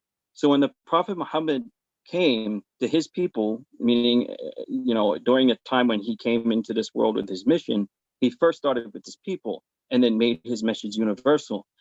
He started with a people whom historically were said to be in the era of ignorance. Right? And he made a society that was based on virtue, not on your lineage, your background, or your color of skin. Many, many prominent examples are there in his story. One that's often quoted, and maybe some of you may have heard it if you're someone conversant with the Islamic tradition, that Bilal ibn Rabah was his full name, may Allah be pleased, may God be pleased with him, was an Abyssinian slave who was not just freed, but he was elevated to a status that was very important for us, that he was the mu'adhin, or he's the one who announced the prayer times to the people by calling it out. What we see in the Muslim world today, if you go anywhere in the Muslim world, you hear the adhan. He was the one who was personally selected by the Prophet Muhammad to do that. And every place that he went, he usually had him alongside with him to do exactly that, to call the prayer. But it goes beyond that. Later on, Bilal actually became a governor of Damascus, which is today also a very large city. And at that time, by the way, it was part of the former Eastern Roman Empire. So he wasn't just a person who called people to prayer, even in a very mundane way, so to speak, a non-spiritual way. He became a governor, right? He became a political elite of that time in what was the former Eastern Roman Empire. It was a very prestigious position. That's just an example of many of how the Prophet Muhammad elevated people. But that's what the last part I wanted to get to, is that we focus on people, as a prophetic tradition says, that God does not look at your bodies or your outward appearances. God looks to your heart. So God judges us not at all by any of these arbitrary things, because we had no control over who our parents were, right? Or what society we're going to be born in. Rather, he looks directly into our hearts, meaning the nature of us from a metaphysical perspective, from our inner qualities. That's how we should be, in other words. If God does not, who created our differences, does not care about them, how should we? Now, I only have a few minutes left, so I wanted to get to the last part, which is that we talk a lot about equality, but I want to focus on a prophetic tradition, which is also mentioned, by the way, in the Bible as well, which can be read in different ways. Love for your neighbor what you love for yourself. In the prophetic tradition, love for your brother what you love for yourself, or just simply put, love for others what you love for yourself. Here, we have to understand it from a different perspective. It's not about equality. Because if I have nothing and I want you two to have nothing, right, to be equal with me, I don't have anything. And I want you two to be equal with me and having nothing, no opportunities. No. What's meant by this prophetic teaching is that even things that you couldn't have accomplished for yourself, you want to lift others up so they can accomplish it, That it's about lifting people up to be the best that they can be, to bring the potential out of every single human being who is divinely gifted with this divine breath. As I mentioned before, you are to lift them up. You cannot be a believer in God unless you understand that. You cannot understand the reality of humans' dignity unless you understand that. It's not just about making everyone equal. It's about lifting people up so that the best potential can come out of each and every single human being, regardless of how they're different, what their differences are. So that's another perspective entirely. It's not just evening the playing field. It's making every person reach the highest of their potential, and you being that person who will make it happen, even to the extent of even self-sacrifice. And every great leader, that's their quality. Self-sacrifice for the sake of others, no matter who they are. Strangers, people who don't speak your language, people who don't look like you, so forth and so on. Those things don't matter. They are a divine breath of God, literally in front of us, that we should all give the utmost reverence, and we should lift them up with that in mind, giving them the best so that they can reach their fullest potential. And I will leave it at that. Thank you so much for having me. Imam Dickinson, we truly appreciate your comments, your transparency, and the method of delivery of how you've given us the message. Beyond the dimensions, I think that really should resonate with all of us on today's event. And I think obviously the self-sacrifice at the greater good for the sense of others and leadership, and that being a divine breath. That's how you've characterized that. So we truly appreciate you, and we're glad that you're on this call. A programming note, we're going to push out to about 3:45. I know we were originally scheduled to conclude at 3:30, but we do have some time. So please forward your questions. The last panel member, certainly not last but not least, is a close personal friend, and many of us on the call, myself personally as well, is none other than City of Pittsburgh Police Bureau Police Chief Scott Schubert. Scott Schubert is a 25-year veteran of the City of Pittsburgh Bureau of Police. Before being promoted to chief in 2017, he served a variety of assignments, ranging from patrolman to detective, sergeant, and commander, among other areas. During that time, he was responsible for duties in patrol investigations, Special Deployment Division, Homeland Security, and also special events planning. Chief Schubert is accountable for the overall command of supervisors, detectives, uniform officers, and civilian staff assigned to 6 police zones, Special Deployment Division, investigations, and support services. The areas of Chief's talk today will frame around activities and support.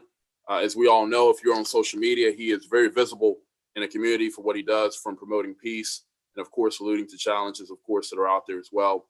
He will also address community support, and perhaps will mention some of the programs that are existing or that he has established under his leadership. Police Chief Schubert, your time is now. Thank you. Thank you very much. And I appreciate, I'm a listener, so getting to hear all of my colleagues, you help me become a better individual with the things you pass on, and a better cop as well. So I thank you for all of you, for what you're doing for your community, for all of our communities, to make it a better place. So thank you for that. You know, when I look through what's going on in the country right now, there between COVID and you know, there's the civil rights movement that's going on right now. There's a lot going on in this country, and as police officers, and we look at relation-based policing as far as what Pittsburgh Police does, and I think it fits in perfectly with human rights, because we all want the same things. We want to be treated equally. We want to be treated with dignity and respect, no matter who you are, no matter what your circumstances are, no matter where you're from. So I think we're all in agreement on that. Some of the things that we've been doing in Pittsburgh Police over the last 4 or 5 years, some of it goes back even further than that, but getting involved with President Obama's 21st century policing, a lot of the best practices that law enforcement could use to better themselves throughout the country. We've actually implemented many of those mandates, and a lot of them we were even doing before that came out. But I think we're truly blessed to get involved with the National Initiative for Building Community Trust and Justice. We were one of 6 sites that were chosen for that. And it was an incredible experience for us in Pittsburgh. One, getting to work with the other host cities and learning from one another on what we could do to really embrace that relationship with the community. And, you know, that to us involved procedural justice, implicit bias, and in reconciliation. And when you look at the procedural justice, you know, that's something that we train all of our officers. There's 2 parts to that. And then the implicit bias is probably one of the most important one, because we all are biased. Whether we want to admit it or not, we have our biases.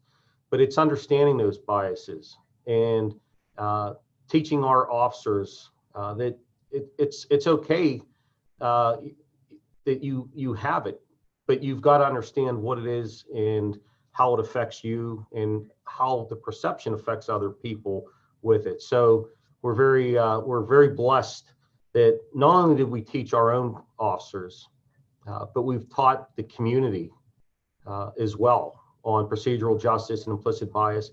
And it's also important to know that under procedural justice and implicit bias, everything we do as far as policy, training curriculum, things like that, we look at that and we make sure that they're in each of those as we go forward. The reconciliation part, it's understanding the past harms. And many of the communities that we, you know, police and partner with are underserved communities. And it's really important to understand the harms that those communities, and especially people of color, have gone through over centuries, and how police have been a part of that, and, you know, accepting and taking ownership for that. Even if you as an officer, individual officer, had nothing to do with that, you've got to look at policing as holistically and what part that they may have taken over those years. And that's what you have the division, the lack of trust, and understanding that, you know, their perception is their reality, and you've got to understand that. And we always talk about looking through lenses. You know, look through the lens of somebody else and see what they see. You know, take yours off for a second, put somebody else's on, and really understand what they're going through. I had an incredible feeling at a community meeting maybe 2 or 3 years ago, probably 3 years ago. and we were sitting around talking, and it was number of residents down in the West End, and we're talking with them and members of our command staff, and going through it, listening. That's the key, I think, is listening and understanding what people go through. But if a white person, you see a police car behind you, we're all afraid. When you see a police car behind you, you drive different because you're afraid. But for me and the others in the group, I said, raise your hand. What are you afraid of when you see a police car behind you if you get pulled over? And for the white people in the group, it was getting a ticket. For the African Americans in the room, it's worried about somebody getting killed, worried about their child getting killed. And the reality that that's a discussion that they have to have with their children, with their loved ones throughout their life. It's hard to comprehend that you have to have that story with people, but that's their perception, is their reality, and we have to understand that, and we have to do things better to make sure that people should never have to be in fear of the police on that side. So that's a lot that we're doing with that. Group violence intervention is another thing that we've been working on. Incredible program. In the past, you'd have going into the communities and having zero tolerance when crimes are committed, especially crimes of violence.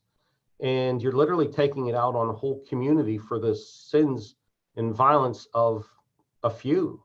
So looking at group violence intervention to really try to strategically go after people who are doing the violence. And there's a lot of people who are in the violence who aren't committing the violence, but they're with the group members that are doing it, and really working to identify who they are and get them out of that lifestyle, offer them solutions, offer them opportunities.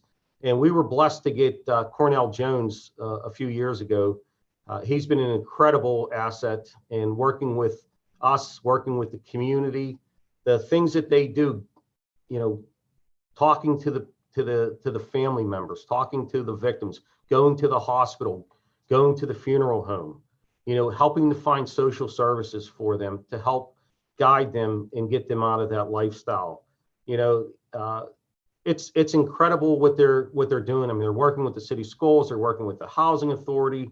There's 20 outreach workers who volunteer their time to go out and help in the community and help us so we can prevent things from happening instead of waiting for them to happen, and hopefully saving lives. And we've seen a considerable drop in violence, especially homicides, over the years because of the work that they're doing. So really just looking out for one another, trying to get them out of that lifestyle.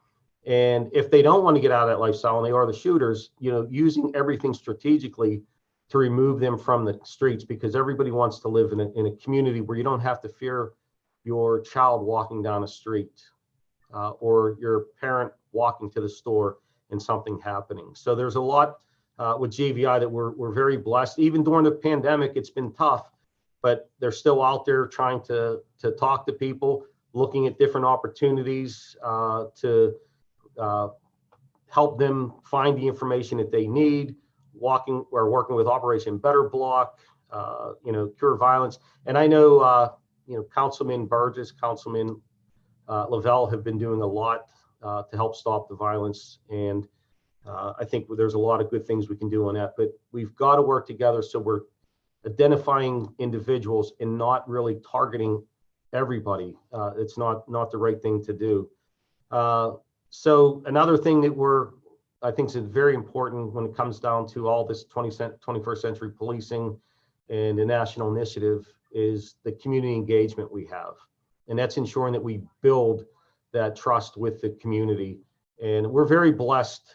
We've been doing a lot of things for a number of years, but I'd be remiss if I didn't mention Sergeant Tiffany Costa, what she's doing out in the community. She's one of the supervisors in our community engagement office, and all the things that we are doing with the community.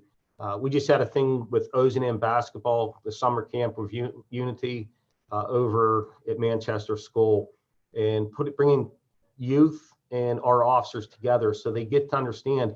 Don't look at me in my uniform and I'm not looking at you just in your regular clothes. Get to know one another. If we can build that relation-based policing and that community trust, there's so much we can do. Hope for Tomorrow summer camps that we've done. Need a mask, take a mask, because we've had to try a lot of different things because of the pandemic of how do we reach out to the community in these times, in these trying times. Working with their initiative to get fresh produce to the elderly. We do it twice a week where our officers go in and help deliver that stuff. Youth Connections has been a huge, huge thing for us. We take 9th graders and we have officers that go in regular clothes, talk to the students. They don't know we're police at the beginning. And we do role playing and talking and getting to know one another so they know you as a person and not just thinking you as a police officer. That's been highly successful for us in building that partnership. And we also do it with the kindergarten, 1st grade, 2nd grade, of really getting to know our officers in different ways so they can really accept and understand one another. And obviously we do our Student Police Academy and our Citizens Police Academy. We're doing them online right now because of it. We do the inside and out. So we have our recruits going into the state prison and partnering with the inmates through Duquesne University. We've been doing that for a few years. That's been an incredible project.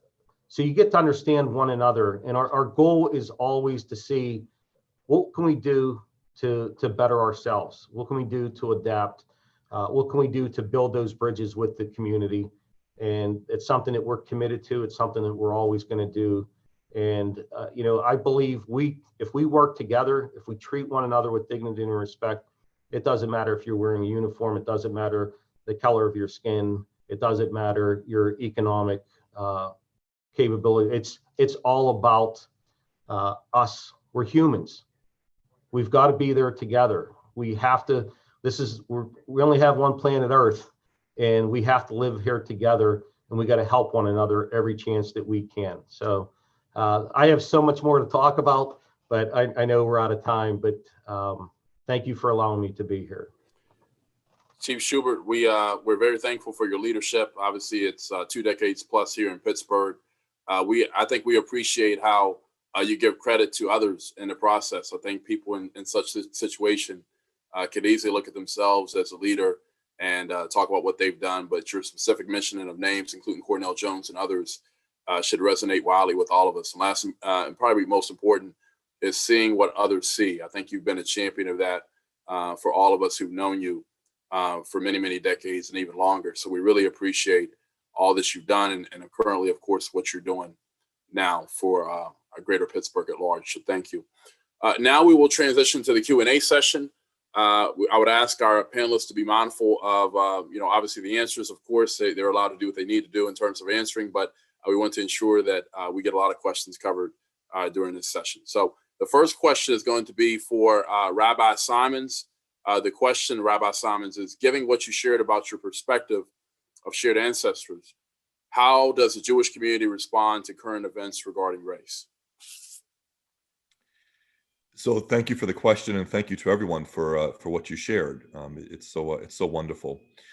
Listen, the bottom line is we simply need to approach each other as human beings, and I was particularly touched by Chief Schubert talking about police officers going into schools not in uniform, and what happens when you get rid of the things that mark you as who you are, and then you're just approached as a human being. And I'm not suggesting that people have to do that. I'm not suggesting that we get rid of our identifiers, our external identifiers. But boy, when you strip it down in the figurative way and you're able to approach people as human beings, I think that's the key. And so the more that we can do that in the Jewish community, which in Pittsburgh tends to be primarily white, among other communities in Pittsburgh, the better off we're going to be. Thank you very much, Rabbi. The next question is going to be for Barbara Johnson. Barbara, the question is, in the United States of America, what are some additional activities or regulations that exist to prevent systemic racism? Can you repeat the question? I sure can. In the United States of America, could you please discuss any additional activities or regulations that exist to prevent systemic racism? So I don't have that scope of knowledge, but what I would say is individuals and, institutions and corporate entities have to be intentional about how they look at whether systemic racism is present and what action steps they take to make sure that it's, removed. Systemic racism is systemic. So oftentimes there's no visible way to see what it is. But when you start to see things like the Gender Equity Report and other data that researchers do that shows what some of the issues are, it's important not to just look at the surface issue, but to dig deeper to find out why that issue even is an issue.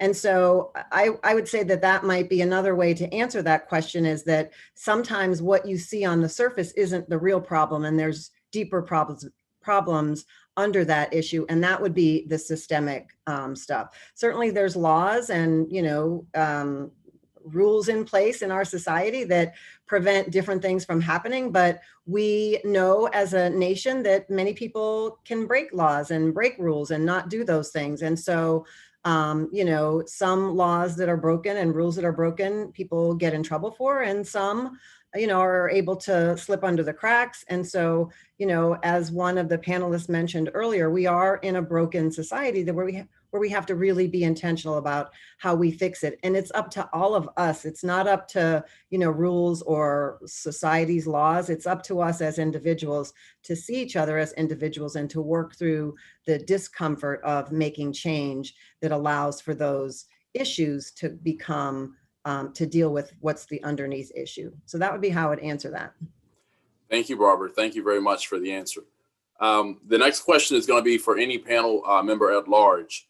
Looking at society today, Chief Schubert's talked about COVID-19, how we're dealing with that. We've talked about society being fractured in many ways. Where have we went wrong, in your opinion, and how have we ended in this predicament where we currently are? This is for anybody at large.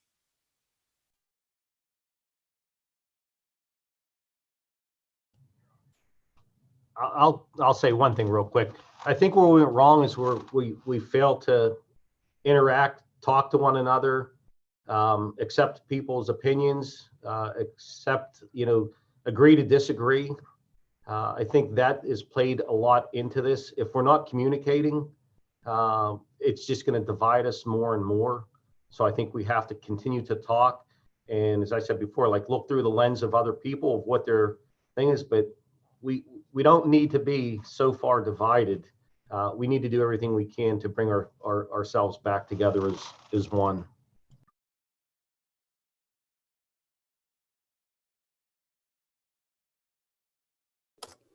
Anybody else care to answer that question about how we've ended up here? I would simply add to what Chief Schubert said, to say that I think buried within it is an indication of where we can go right. And in fact, it reminds me of another story from scripture, which actually is the story of my first name. In the story of Josiah, there's this community conversation that takes place where there's this recounting of history. And it's like this moment where they say, here's how we got here. And it's not monolithic, by the way. They recount the scriptures, but it's this idea of our families in the past and the works of God that have brought us to this moment. And the result of that isn't just an immediate pathway forward in the short term, but they experience a generational renaissance. And I think that's a really good place to start. When I hear terms like reconciliation, I think of, is there a chance for us in this present moment to look at each other across difference, acknowledge how we've gotten to where we are, and say, this is where we'd like to go? And I think we have the chance of doing it, and we can even surpass that story of Josiah that I mentioned, because the promise of that renaissance gets cut short when Josiah's life ends. But I think that what would be really wonderful is if we could set during our time things in motion that have impact for generations to come. I'll just piggyback on that, Valerie Kaur, the founder of the Revolutionary Love Project, the Sikh activist, right, on the West Coast, says that curiosity is the beginning of love. So the more we can be curious about each other and actually engage in that conversation in the way that the chief has suggested and that Josiah has suggested, the better off we're going to be. Another question submitted is, what is the importance of the sense of personal responsibility in terms of human rights in today's conditions, especially during these times that we find ourselves in a pandemic? So once again, the importance of the personal sense of responsibility in your leadership when we think of human rights in today's conditions, especially during these pandemic times.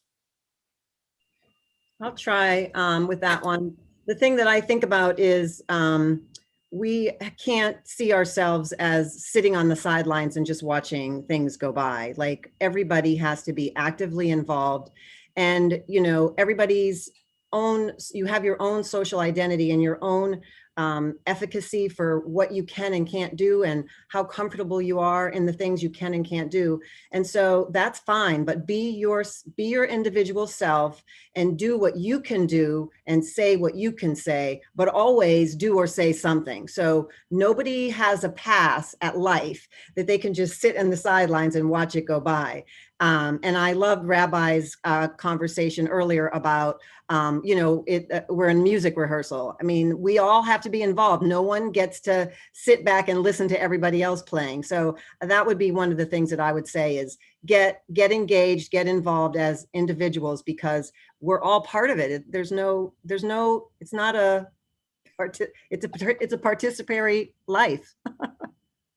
Thank you for the shout out, Barbara. And I'll just add a scripture in Deuteronomy. It says, you may not disengage, right? You're not allowed to see something that's going on that's bad and then just to say, well, that's not my problem.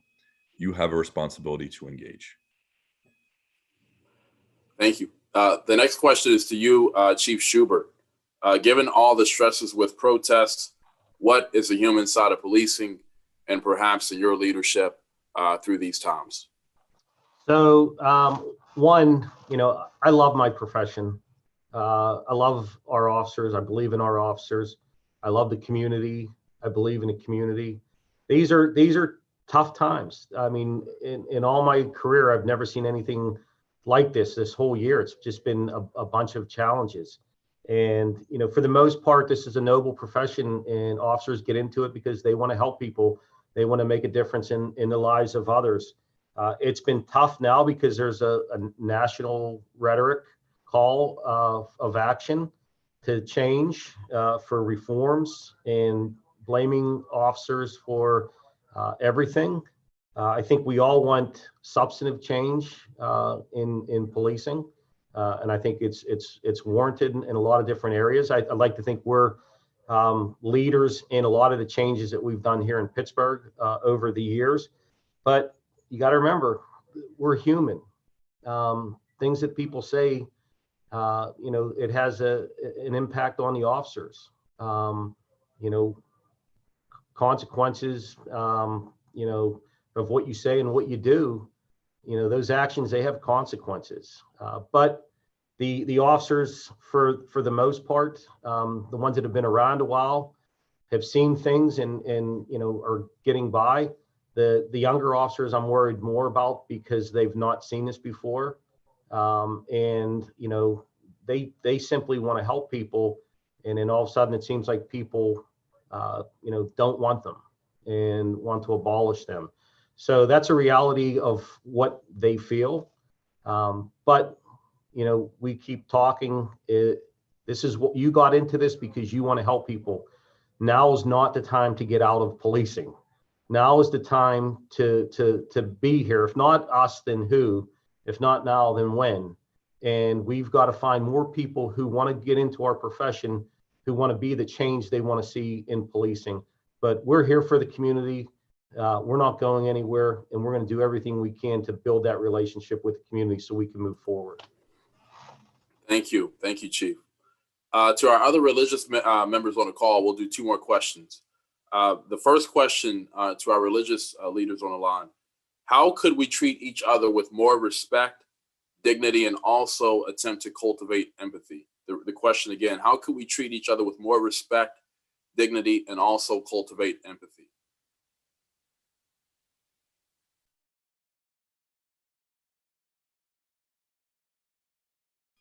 Well, I won't be shy. I'll start it off, and I know that my colleagues will add their piece to it.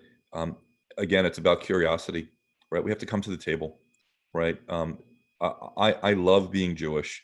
I don't want to give it up in any way, but I love learning about Christianity and Islam just as examples here.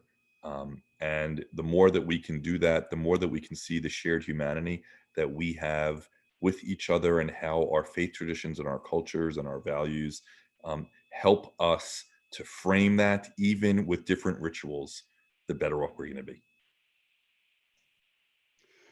When I think about peoples of other ethnic groups, of other religions, I always come up in my own mind with oh, well, they're going to take this position on this, or they're going to be saying that.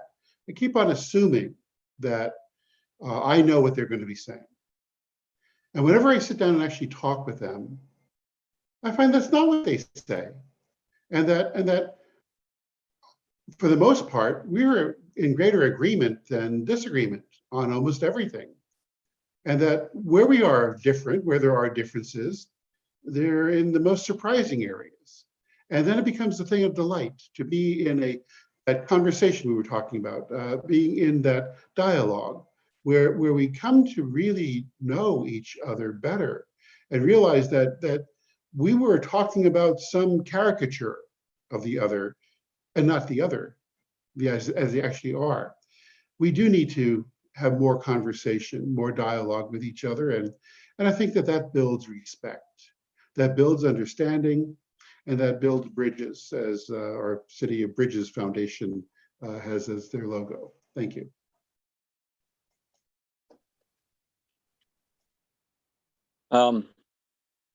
Yeah, that's a pertinent question.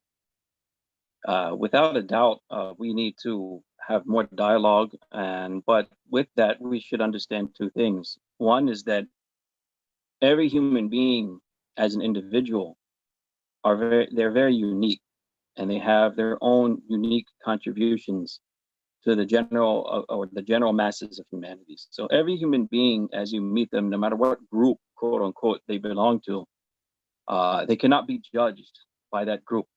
All of us, no matter what group we even affiliate ourselves with, have our own unique set of circumstances and opinions and so forth and so on. And we should view every human being that we meet in that vein.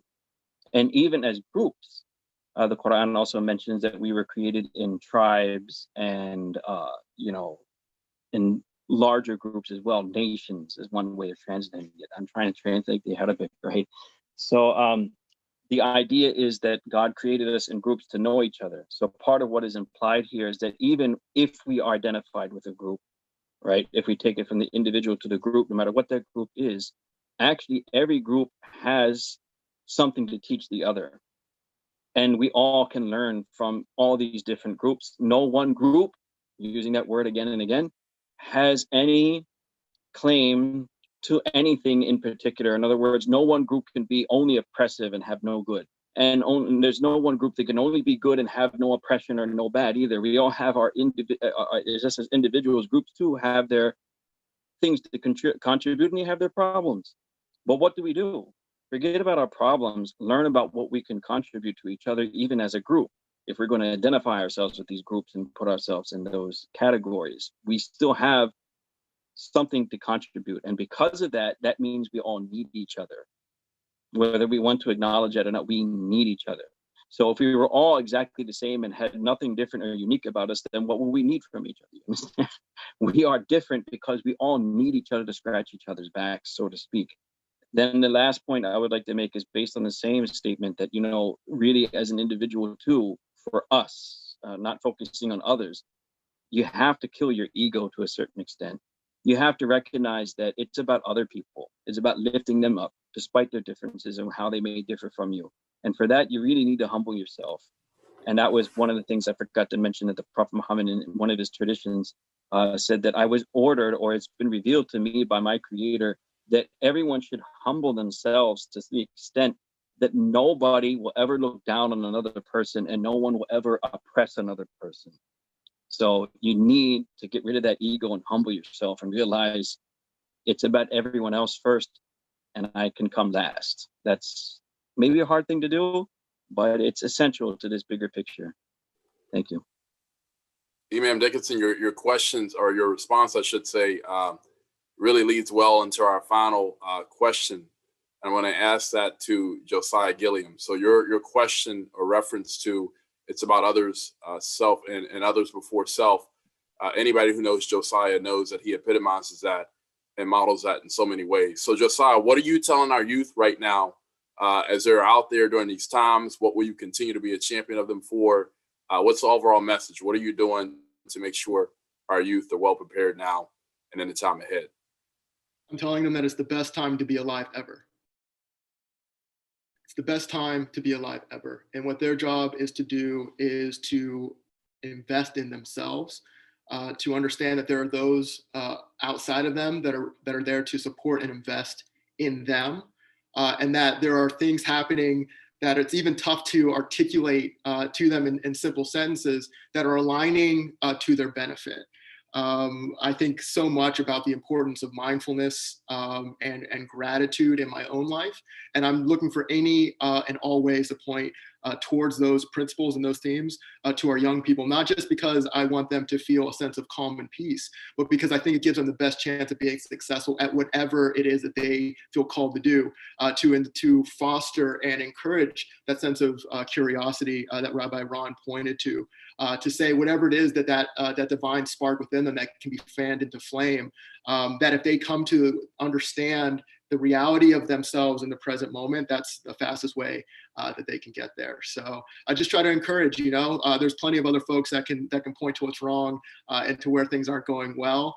But it's my role and my job and my calling, as I understand it, to see to it that to a certain extent it's better for them than it was for me. And then that force in the universe continues through the work that I do and through my relationship with others.